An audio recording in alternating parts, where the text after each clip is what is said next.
Halo teman-teman sahabat Ide Primus. Selamat datang di channel yang menambah wawasan dunia di berbagai negara. Setelah kemarin kami mengajak kalian ke luar negeri, yaitu Sao Tome Principe. Kali ini kami akan mengajak kalian ke dalam negeri, yaitu Provinsi Kalimantan Timur. Kalimantan Timur bukan hanya sekadar titik di peta Indonesia, tetapi sebuah tempat yang kaya akan keberagaman alam, budaya, dan sejarah. Dari hutan hujan yang megah hingga kehidupan masyarakat yang penuh warna, provinsi ini juga menyuguhkan pengalaman yang tak terlupakan bagi siapapun yang mengunjunginya. Pemindahan ibu kota negara Indonesia juga sudah dipastikan bakal terwujud setelah ibu kota baru itu diberi nama Nusantara. Ibu kota baru Nusantara itu nantinya akan berada di Kabupaten Penajam Pasir Utara. Artinya Kalimantan Timur nanti akan menjadi provinsi yang terdapat ibu kota negara di dalamnya. Dengan demikian, Kalimantan Timur akan menjadi provinsi yang sentral di Indonesia. Posisi akan sama seperti Jakarta saat ini. Tanpa basa-basi lagi, yuk ikutlah bersama kami menjelajahi provinsi yang paling unik ini. Tapi sebelum lanjut, saya memaksa jari-jari kalian meng-subscribe channel ini, lalu aktifkan lonceng notifikasinya agar kalian tidak ketinggalan video-video yang dapat menambah wawasan dari kami. Let's go!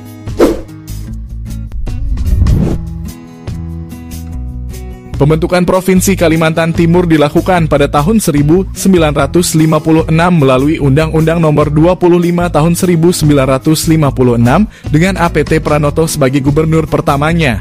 Sebelum menjadi Provinsi Kalimantan Timur dulunya merupakan salah satu karesidenan dari Provinsi Kalimantan. Provinsi Kalimantan ini pada tahun 1956 kemudian dipecah menjadi 3 provinsi, yaitu Kalimantan Timur, Kalimantan Selatan, dan Kalimantan Barat. Saat ini Provinsi Kalimantan Timur memiliki 10 kabupaten dengan kota Samarinda sebagai ibu kotanya. Provinsi Kalimantan Timur memiliki luas wilayah mencapai 129.066 km persegi atau 6,73% dari luas Indonesia.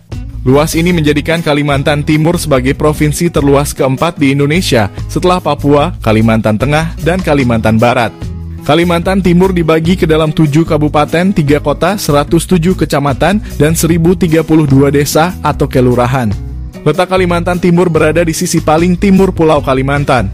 Provinsi ini berbatasan dengan Kalimantan Utara di sebelah utara, Laut Sulawesi, dan Selat Makassar di sebelah timur. Kemudian Kalimantan Selatan di sebelah selatan, serta Kalimantan Barat, Kalimantan Tengah, dan Malaysia di sebelah barat. Kalimantan Timur juga memiliki 419 pulau dengan luas pengelolaan lautnya mencapai 25.656 km persegi.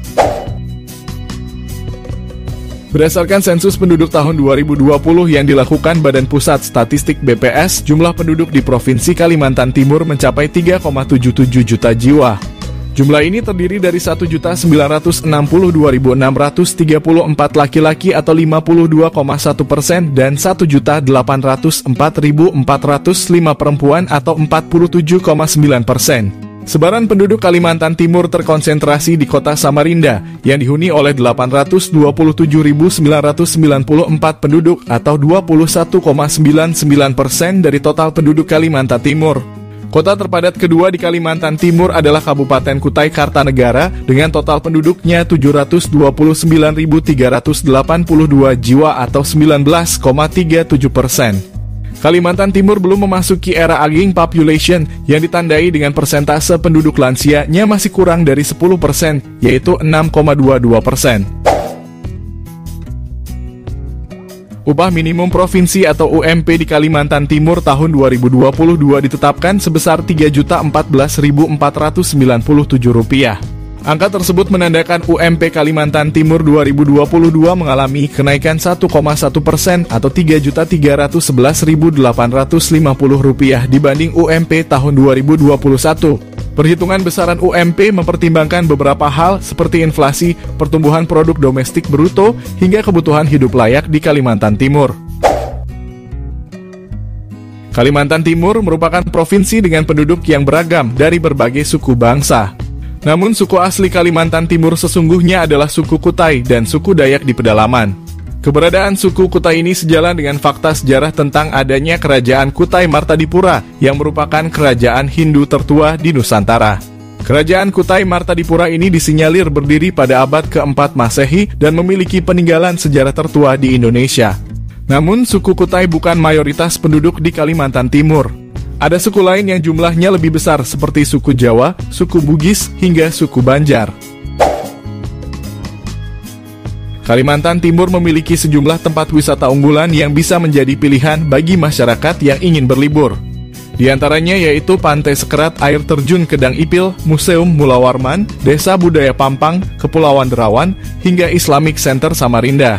Selain itu ada pula tempat wisata menarik lain seperti Hutan Mangrove Margomulyo, Goa Losan, Taman Rekreasi Lembah Hijau, Danau Labuan Cermin, Samboja Lodge, dan Danau Jempang. Kota Samarinda memiliki peninggalan situs sejarah yang juga bisa menjadi destinasi wisata. Di antaranya seperti adanya Masjid Syiratul Mustaqin. Masjid ini diketahui masjid tertua yang telah berusia 130 tahun.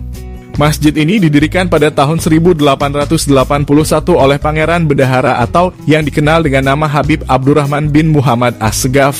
Di dalam masjid ini menyimpan kitab Al-Quran yang berusia 400 tahun lebih.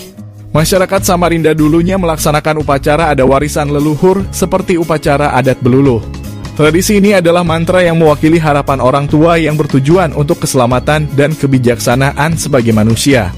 Setelah melaksanakan tradisi ini, maka dianggap kembali menjadi suci seperti bayi yang baru dilahirkan ke bumi. Selain itu juga pelaksanaan upacara dahau sebagai tradisi ketika memberikan nama anak. Upacara dahau ini dibuat secara besar-besaran dan membutuhkan waktu yang lama dalam prosesi pelaksanaannya, yaitu berlangsung selama 1 bulan penuh. Daging masak bumi hangus adalah makanan khas Samarinda dengan bahan utama daging.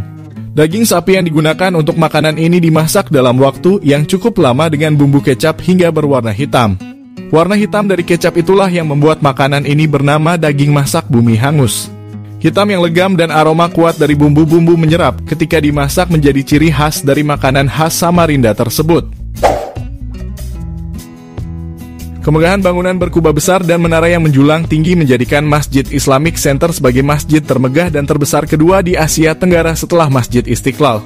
Tampilan yang megah ini bergaya arsitektur khas Turki dengan mengombinasikan unsur Eropa, Timur Tengah, dan Indonesia. Bangunan ini memiliki 7 menara dengan menara utama setinggi 99 meter yang menandakan jumlah Asmaul Husna.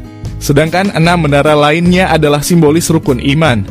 Bangunan utama masjid tersebut memiliki 33 anak tangga yang dimaknai sebagai jumlah tasbih. Setelah melewati anak tangga tersebut, menara utama akan menyajikan beduk raksasa yang terletak di tengah ruangan masjid. Jembatan Mahakam adalah jembatan yang berfungsi sebagai penghubung sekaligus jalur transportasi bagi masyarakat. Jembatan ini menghubungkan kota Samarinda dengan Samarinda seberang yang dipisahkan oleh Sungai Mahakam. Jembatan ini memiliki panjang 400 meter yang dibagi menjadi beberapa bentang dengan ditopang oleh 5 pilar. Pembangunan jembatan menjadi salah satu proyek kebanggaan Presiden Soeharto dan konstruksi jembatannya menggunakan rangka baja sistem Hollandia Kloos yang berasal dari Belanda. Air terjun Tanah Merah menjadi salah satu tempat wisata yang banyak dikunjungi wisatawan. Air terjun ini memiliki ketinggian sekitar 15 meter.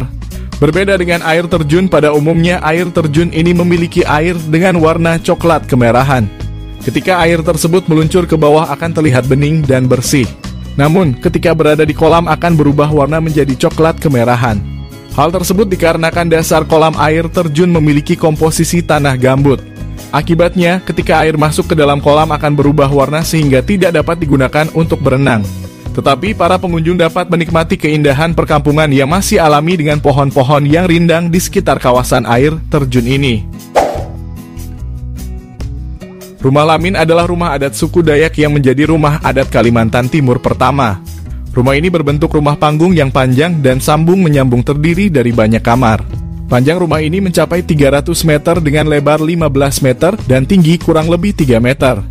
Rumah Lamin biasanya terbuat dari kayu ulin dan kayu besi yang cukup kuat serta tahan lama.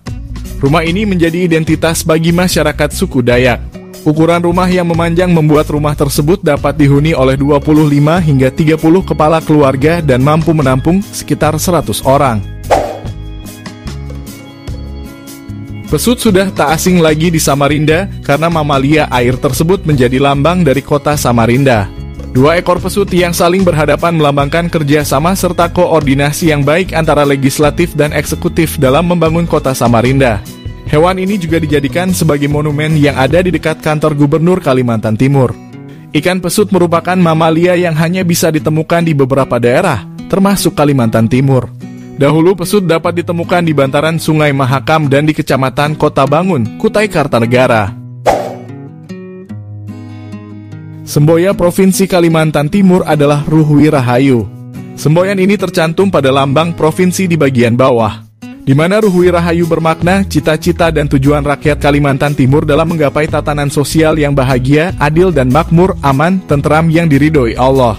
Adapun lambang Kalimantan Timur berbentuk perisai dengan warna dasar hijau. Pada bagian atas terdapat bintang bersudut 5 berwarna kuning dan di bawahnya terdapat tulisan Kalimantan Timur. Terdapat gambar telabang, mandau, dan sumpitan, lilitan rotan yang jumlahnya 24, 8 untaian minyak, 8 untaian damar, dan 1 tetesan akhir.